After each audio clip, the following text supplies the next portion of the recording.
So, humans versus wildlife. We have with us right now Dr. Pranav Chanchani. He's the National Lead of Tiger Conservation at WWF. Thank you for speaking to NDTV, sir. At the climate conclave here at organized by CSE, you gave a presentation on humans versus wildlife. I want to first understand why versus. Why is it that both are in, say, in an opposite kind of a situation here? Why not in a situation where humans and wildlife can learn how to live together? I think that's a good question, and I think the framing humans and wildlife is certainly as appropriate and sort of more positive. The fact is there are increasingly many interactions where wildlife enter spaces that they once occupied, move through freely, and so on, that are no longer accessible to them, or where they are no longer welcome. One understands this because they do have the propensity to cause huge loss and can pose a risk to human life or to human assets.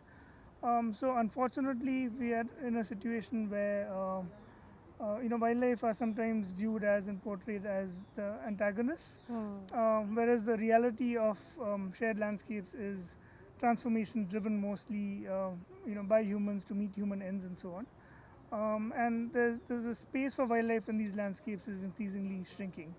Conflict arises, and then that leads to sort of cascading impacts both for people and wildlife. In the recent past, even we've reported a lot on such instances wherein tigers, even leopards have come around in say urban spaces or naturally more inhabited by human being spaces, as well as elephants. Why do you feel that, is this wild animals leaving forest areas? Are they very consciously venturing out in this manner?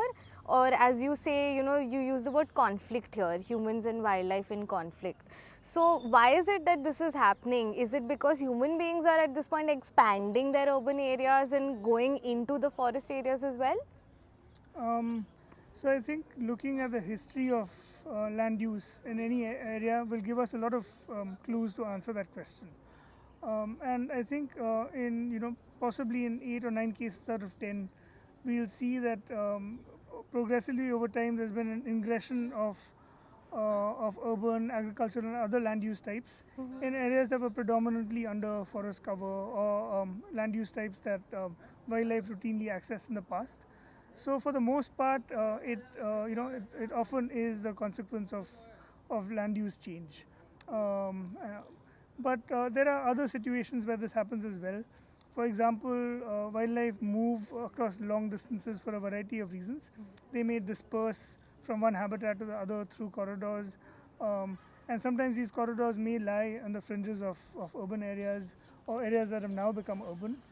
In other cases, these areas may hold vital resources that animals need to meet their life history needs.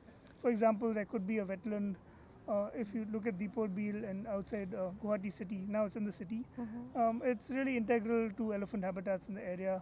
So they will, no matter what, till it becomes impossible for them to come to these areas, they'll use them because these water resources, food resources, are integral to their survival and so on. So does this mean that their natural habitat is now also at, like, say, some sort of a risk or question mark? Undoubtedly so, and that's a case across the world. But obviously in India, land transformation is accelerated, it's rapid.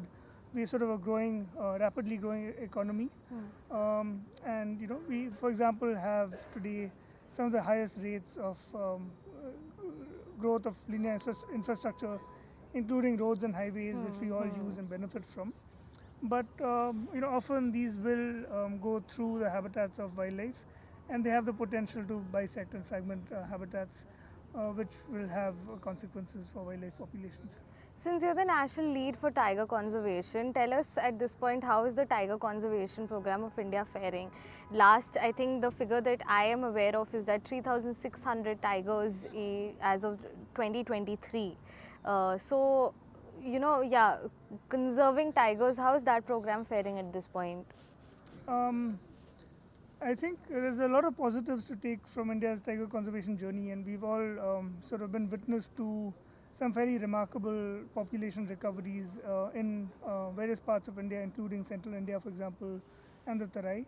And this is against many odds, because we know that obviously these landscapes are sometimes densely populated.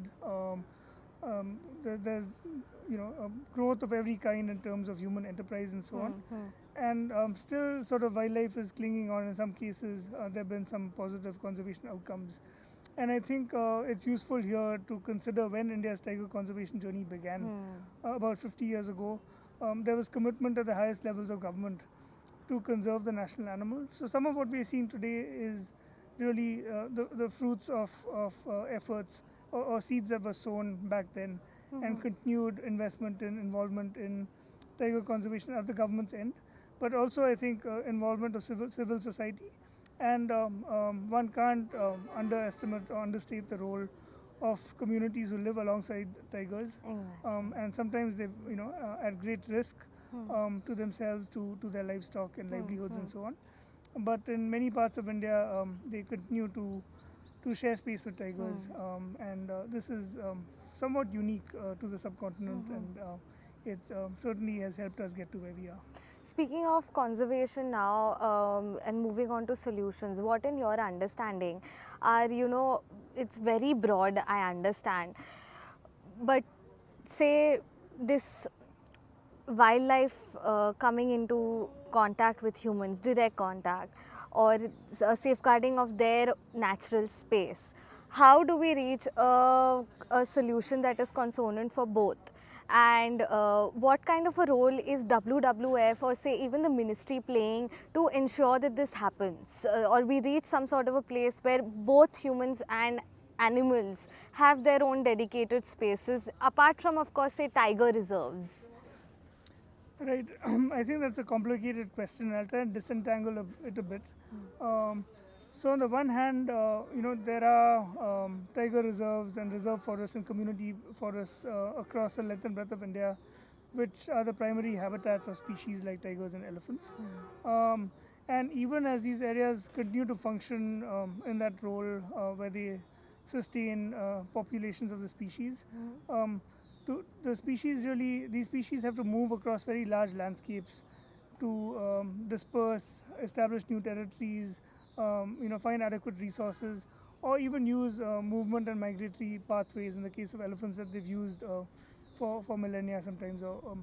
So the fact is that we need to recognize that animals will breach or transgress forest boundaries, and that they belong as much in multi-use landscapes, and they need to be accommodated in such places.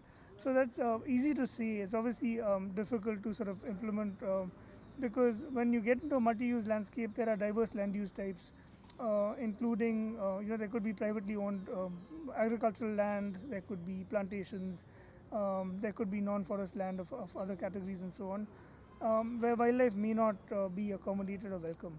And I think a number of steps can be taken.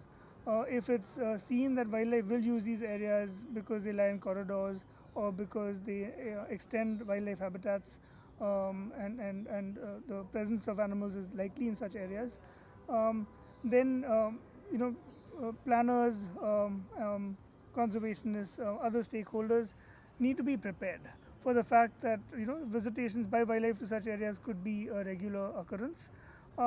So you're saying that humans also who are in such close quarters need to be prepared or need to normalize with it that okay, this is that wildlife is here as well, and this is not just my space. Right. At some levels, that's correct. The qualification I make is that we can't leave it to people to sort of prepare themselves and Of so course. on. Because most people living in these areas are sort of marginalized, struggling economically, already face a lot of pressure from wildlife, and have for the most part, despite bearing the brunt of such conflict, coexisted. So they need to be enabled. They need to be enabled to live, to accommodate wildlife in their midst and presence and so on. And that can only be done if there are really effective systems and solutions to manage human wildlife conflict, beginning with preempting and trying to prevent conflict by monitoring the presence of wildlife in such areas and sending out alerts and warnings in a timely way, having multi-layered conflict management systems, so that in addition to warning, if the situation warrants, these animals can safely be directed back to forest habitats, or humanely captured, translocated, and rehabilitated if the situation demands. And I think what's more important in the long term is really progressive and prescient land use planning.